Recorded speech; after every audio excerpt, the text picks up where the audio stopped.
إن الحمد لله نحمده ونستعينه ونستغفره ونعوذ بالله من شرور أنفسنا ومن سيئات أعمالنا من يهده الله فلا مضل له ومن يضلله فلا هادي له أشهد أن لا إله إلا الله وحده لا شريك له وأن محمدا عبده ورسوله اللهم صل وسلم على محمد صلى الله عليه وسلم وعلى آله وأصحابه الطيبين والطاهرين ومن سن بسنته إلى يوم الدين يا أيها الذين آمنوا اتقوا الله حق تقاته ولا تموتن إلا وأنتم مسلمون يا أيها الناس اتقوا ربكم الذي خلقكم من نفس واحدة وخلق منها زوجها وبث منهما رجالا كثيرا ونساء واتقوا الله الذي تساءلون به والأرحام إن الله كان عليكم رقيبا يا أيها الذين آمنوا اتقوا الله وقولوا قولا سديدا يصلح لكم أعمالكم ويغفر لكم ذنوبكم ومن يطع الله ورسوله فقد فاز فوزا عظيما أما بعد فإن أصدق الحديث كتاب الله وخير الهدي هدي محمد صلى الله عليه وسلم وشر الأمور محدثاتها وكل محدثة بدعة وكل بدعة ضلالة وكل ضلالة في النار. Ma'asyiral muslimin, sidang salat Jumat yang dirahmati dan dimuliakan oleh Allah Subhanahu wa taala. Bersyukur kepada Allah Subhanahu wa taala di siang yang berbahagia ini kita semua masih diberikan karunia, limpahan rahmatnya, kesempatan dan hidayahnya serta taufiknya, sehingga Allah mudahkan kedua langkah kaki kita dari kediaman kita, dari aktivitas keseharian kita menuju tempat yang paling dicintai dan dimuliakan oleh Allah Subhanahu wa taala, yakni masjid Allah, rumah Allah Subhanahu wa taala, untuk sama-sama menjalankan bentuk ubudiyah kita, bentuk penghambaan seorang hamba kepada Khaliqnya, kepada penciptanya Allah Subhanahu wa taala, yakni salat Jumat berjamaah. Semoga Allah menerima ibadah kita dan Allah terus membimbing kita hingga akhir hayat kita, menjadikan seluruh amal kita makbulah, seluruh iman dan Islam kita diterima oleh Allah Subhanahu wa taala. Amin amin ya rabbal alamin. Salawat serta salam tidak lupa kita haturkan kepada junjungan Nabi besar Muhammad sallallahu alaihi wasallam dan kepada seluruh ahli keluarganya, kepada sahabat-sahabatnya dan seluruh orang-orang memperjuangkan agamanya, sunahnya hingga akhir masa. Allahumma ja'alna minhum ya rabbal alamin. Jemaah yang berbahagia, pada kali kesempatan yang singkat ini Al-Khatib mengangkat sebuah khutbah yang bertema kesempatan tidak akan berulang.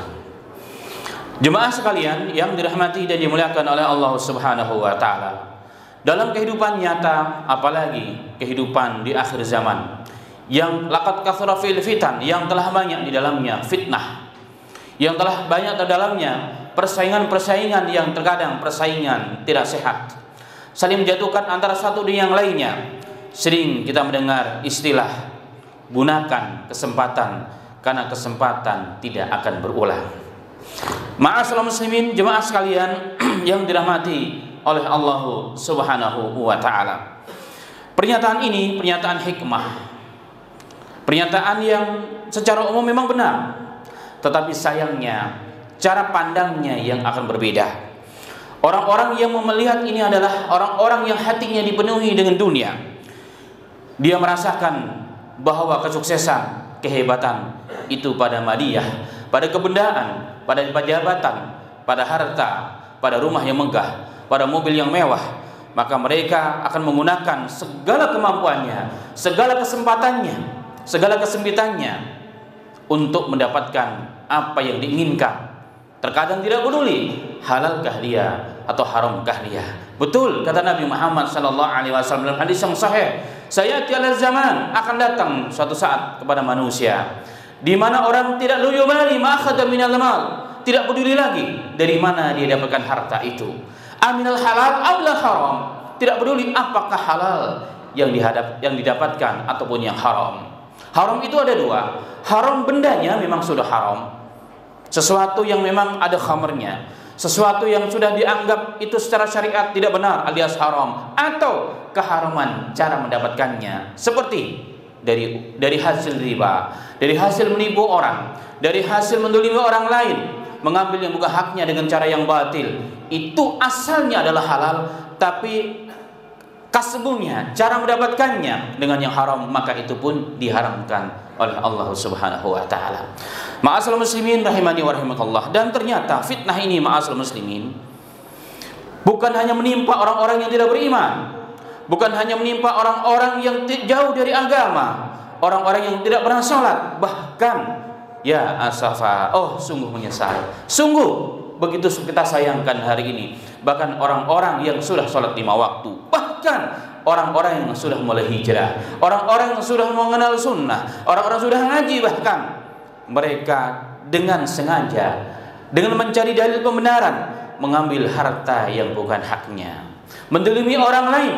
Jika orang awam yang melakukan, jika orang yang tidak beragam yang melakukan, orang akan paham, biasa dalam kehidupan ini, apalagi di akhir zaman, apalagi hidup di kota-kota besar seperti ini. Tetapi kalau ahlu agama yang melakukan, orang yang dianggap orang yang paling dekat, yang dianggap sebagai suri toladan dalam komunitas dan masyarakatnya, di RT dan RW-nya, di masjidnya, melakukan ini, apa kata orang nanti? Kok ahlu masjid begitu? Kok orang yang sudah ngaji begitu lebih parah daripada orang-orang yang tidak ngaji? Ini menjadi fitnah tersendiri, ma'asyiral muslimin. Tidak disalahkan ngajinya, tidak disalahkan dia taubatnya, yang disalahkan adalah perilakunya yang tidak mampu menjaga dirinya. Karena orang yang sudah dekat dengan Allah, yang tinggal selangkah lagi masuk surga, setannya, jenderal yang akan turun menghalangi orang tersebut. Ma'asyiral muslimin rahimani wa rahimakallah. Kembali kepada maksud bahasan kita, bahwa kesempatan memang sekali, tetapi sudut pandangnya yang akan berbeda. Orang-orang yang jauh dari agama, orang-orang yang terlena dengan kehidupan dunia, mereka akan menjadikan dunia, kekuasaan, jabatan sebagai Tuhan selain Allah. Persis sebagaimana digambarkan oleh Rabb Ta'ala, Allah Subhanahu wa ta'ala dalam surat Al-Jasiyah. Afara'aita man ittakhadha ilahahu hawa?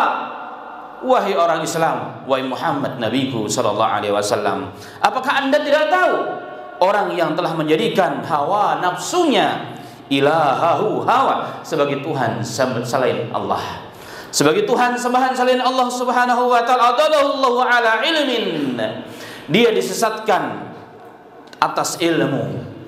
Perbuatannya yang jauh dari agama menjadikan hatinya ta'aluknya kepada selain Allah.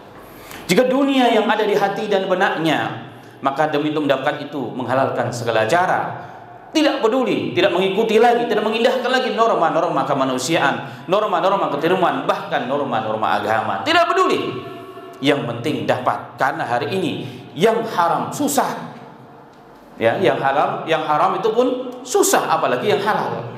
Allahu akbar, la haula wala quwwata illa billahil aliyil azim. Orang-orang seperti ini, ma'asyiral muslimin, Allah mensifati, afara'aita man ittakhadha ilahahu hawa wa adallahu Allahu ala ilmin wa khatama ala sam'ihi wa qalbihi wa ja'ala absarihi ghishawah faman yahdihi min ba'dillah afala tadhakkarun. Allah mengatakan, wahai Muhammad, apakah kau tidak melihat orang-orang menjadikan hawa nafsunya sebagai Tuhan selain Allah? Disesatkan oleh ilmunya sendiri. Allah telah tahu orang itu akan sesat.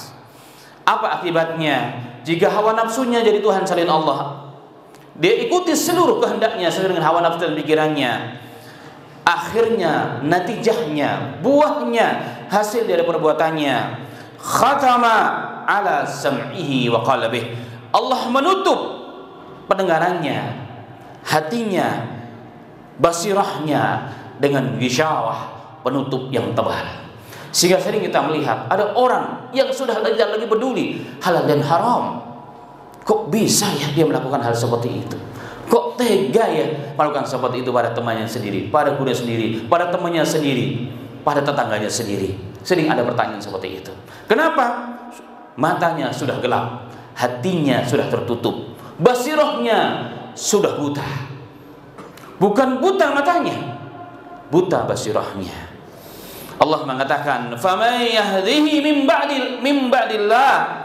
adakah yang dapat memberikan petunjuk setelah orang tersebut disesatkan oleh Allah Subhanahu wa taala sebagai natijah, sebagai buah dari perbuatannya tersebut? Afala tadhakkarun, apakah kalian tidak mengambil pelajaran? Ma'asyiral muslimin, jemaah sekalian yang dirahmati oleh Allah Subhanahu wa taala. Maka fenomena ini, ma'asyiral muslimin, sangatlah banyak di hadapan kita. Begitu banyak, hanya kadarnya, tingkatnya yang berbeda-beda. Ada yang 100, ada 90, dan ada yang di bawahnya. Semoga saya yang berbicara dan kita semua dijauhkan daripada golongan tersebut. Amin, amin ya rabbal alamin. Ma'asyiral muslimin, sidang Jumat rahimani wa rahimakumullah.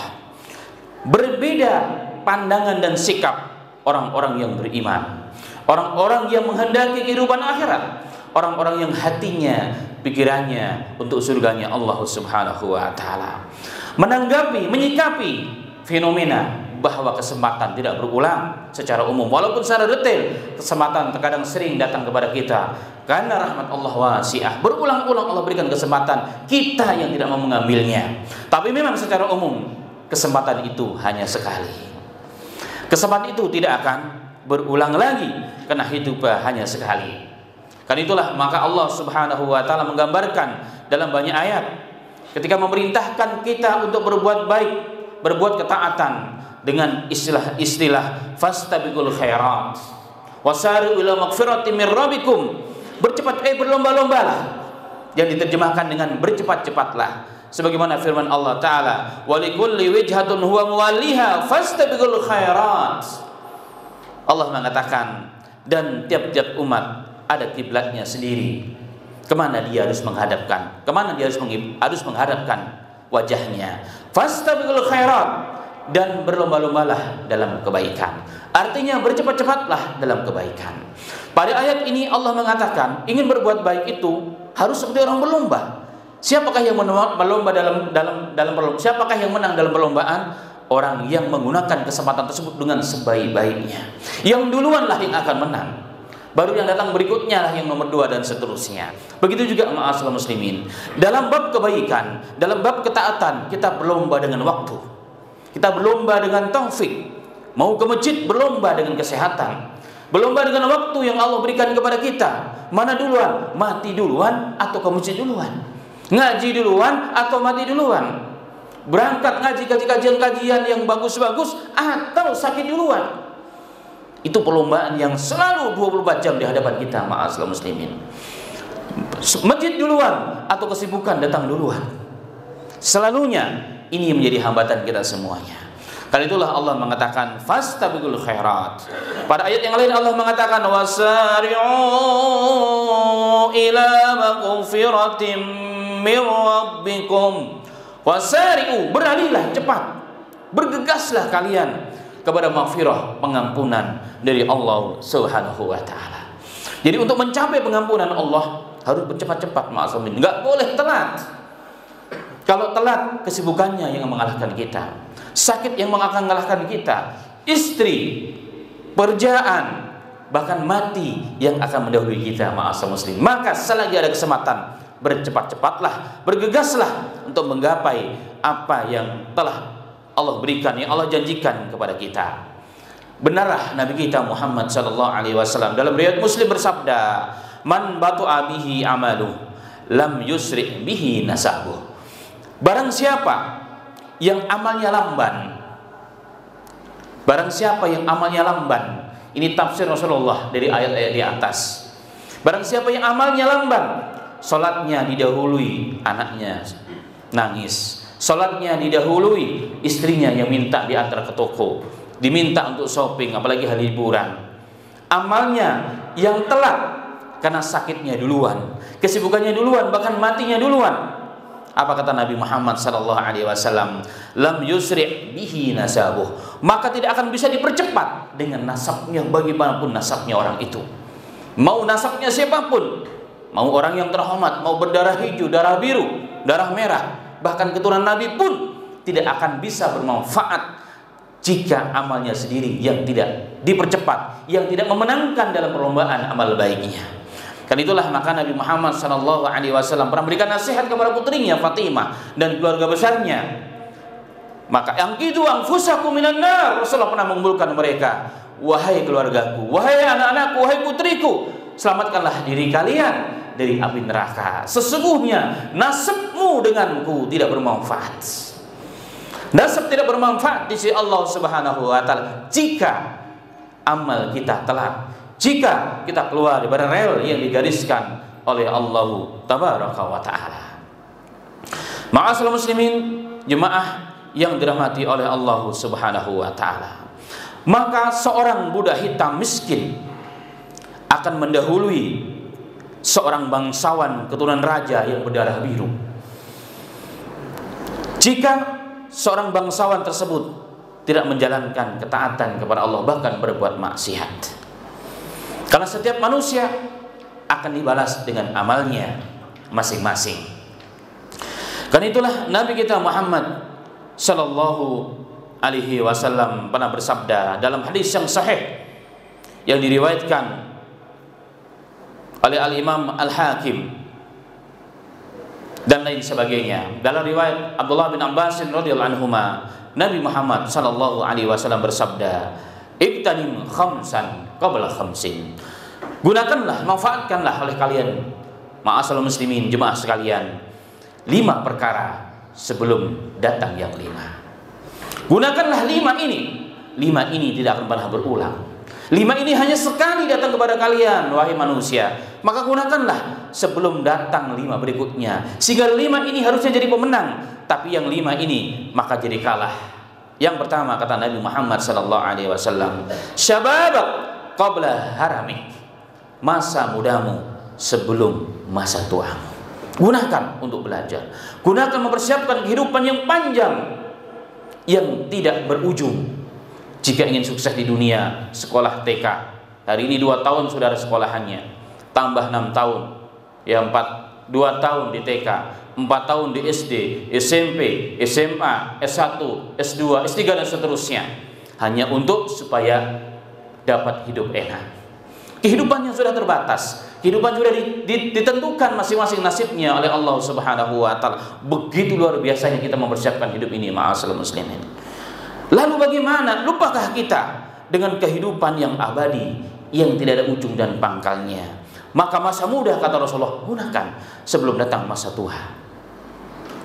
Kalau orang sudah tua berandai-andai, oh jika dulu saya jadi orang ahlu masjid, jika dulu saya bisa baca Quran, jika dulu saya ikut ngaji dengan fulan dan fulan dan fulan, ikut kajian-kajian yang baik, kajian-kajian yang sunnah, kajian yang dekat dengan Allah yang sesuai dengan Quran dan hadis. Oh alangkah indahnya, hari ini aku bisa menikmati, hari ini aku bisa berdoa dengan khusyuk, hari ini saya tenang dengan bacaan Quranku. Tapi apa yang terjadi?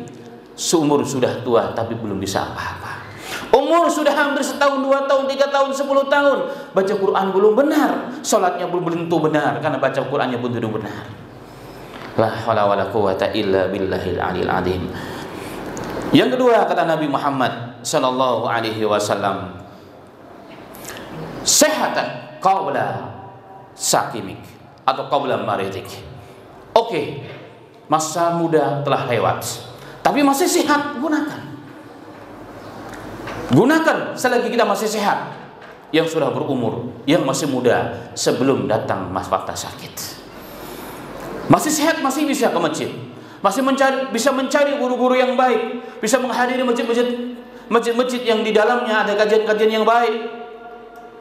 Gunakan waktu tersebut ketika masih sehat, sebelum mata tidak lagi jelas melihat, sebelum kaki bergetar juga berdiri dan juga naik tangga. Gunakan sebaik-baiknya. Penyesalan sayangnya selalu di akhir. Kata Nabi Muhammad sallallahu alaihi wasallam, masa mudamu walaupun sudah lewat, tapi gunakan jika Anda masih sehat sebelum masa sakitmu. Kemudian Nabi Muhammad sallallahu alaihi wasallam mengatakan, ginak qabla faqrik. Anda umur mudanya sudah lewat, sehat pun sudah lewat, tapi masih kaya.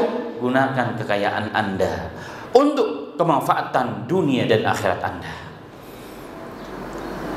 Masih diberikan oleh Allah rahmat karunia, harta, jabatan, investasi di mana-mana. Gunakan sebagiannya, tidak boleh semuanya, karena haknya sudah menjadi ahli waris. Minimal, maksimal 1/3 dari kekayaanmu untuk dikeluarkan di jalan Allah Subhanahu wa taala. Untuk apa? Bekal kita, ma'asyiral muslimin. Berpikirlah bahwa anak Anda bukan orang yang baik. Jika anak Anda orang yang tidak baik, menerima harta warisan Anda bukan meningkatkan derajat Anda di sisi Allah, justru akan mengikat kaki Anda dan menyeret Anda ke nerakanya Allah Subhanahu wa taala. Sebab harta warisan yang Anda berikan yang jatuh ke tangan anak Anda yang tidak taat kepada Allah, bahkan terkadang menjadi rebutan, bahkan terkadang saling menuntut di pengadilan. Naudzubillah min dzalika. Maka kekayaan yang Allah berikan kepada kita, gunakan sebaik-baiknya selagi masih ada kesempatan. Ma'asyiral muslimin rahimani wa rahimakumullah. Kemudian kata Nabi Muhammad sallallahu alaihi wasallam, faragat qabla sablik.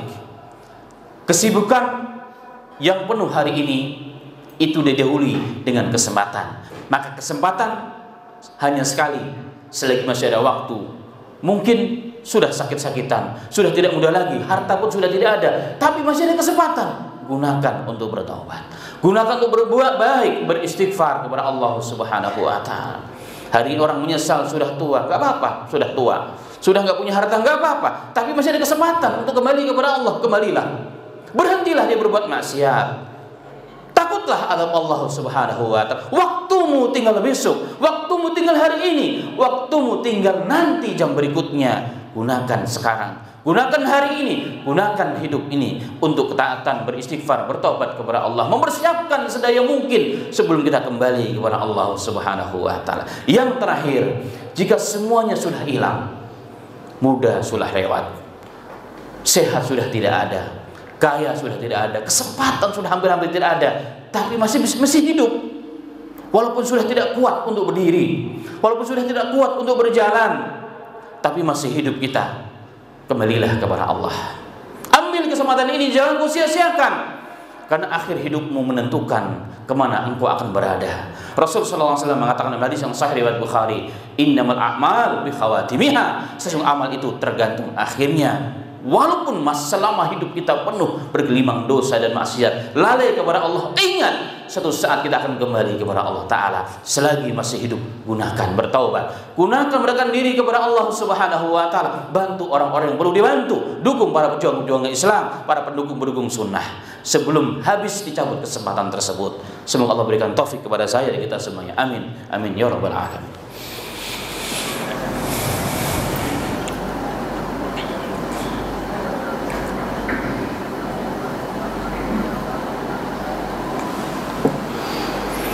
Alhamdulillahi rabbil alamin, hamdan katsiran tayyiban mubarakan fih, kama yuhibbu rabbuna wa yarda. Allahumma shalli wa sallim ala habibina al-Mustafa Muhammad bin Abdullah al-Amin sallallahu alaihi wasallam wa ala alihi ajma'in. Amma ba'd. Jemaah sekalian, dalam kitab Hilyatul Awliya, perhiasan para wali-wali Allah, dan juga dinukilkan dalam kitab Jami'ul Ulum wal Hikam, disebutkan dari seorang ulama salaf, Ghanim bin Qais rahimahullahu taala, beliau mengatakan, kunna natawa'adu fil awal Islam ibnu Adam, i'mal fi faragik qabla syublik, wa fi syababik li kibrik, wa fi sihhatik li maradik, wa fi dunya li akhiratik, wa fi hayatika li mautika. Beliau mengatakan, dahulu kami para salaf, generasi awal yang terbaik, beliau mengatakan, setiap kami bertemu, ketika kami bertemu gak banyak kami ngobrol, tapi kami selalu mengingatkan beberapa perkara penting. Ibna Adam, wahai anak Adam, ai anak cucu Adam, i'mal, buatlah amal ketika engkau punya kesempatan sebelum datang kesibukan. Ngaji selagi masih bisa, supaya Islam kita benar. Karena tanpa kita belajar, mustahil Islam kita benar. Nggak mungkin orang sampai ke derajat wali Allah kalau dia nggak punya ilmu. Kalau dia sampai ke wali, maka wali syaitan, bukan wali Ar-Rahman, bukan wali Allah Subhanahu wa Ta'ala. Kalau dia sampainya tanpa dengan ilmu, maka beramallah, belajarlah, berbuat baiklah selagi masih ada kesempatan. Itu pesan para salaf kita. Kemudian yang kedua, wa fi syababik li kibrik, ketika muda sebelum masa tua. Wa fi sihhatik limardik, ketika Anda masih sehat sebelum datang masa sakit. Dan gunakan duniamu untuk akhiratmu. Dunia bukan untuk cari dunia, dunia untuk mempersiapkan kehidupan akhirat. Kemudian wa fi hayatik qabla mautik, hidupmu persiapkanlah sebelum datang kematian. Ma'asyiral muslimin, sebagai ikhtitam dalam khutbah yang singkat ini, karena itulah selagi Allah berikan kesempatan kepada kita, selagi Allah masih mudahkan jalannya, gunakan sebaik-baiknya. Ingat, akhir hayat kita menentukan siapa kita, mau kemana kita, ke rahmat Allah yakni surga, atau kepada kemurkaan Allah yakni neraka Allah subhanahu wa ta'ala. Semua tergantung kita. Hidup hanya sementara, akhirat tujuan kita semuanya. Demikian, semoga bermanfaat. Wafaqana wa iyyakum. Amin amin ya rabbal alamin.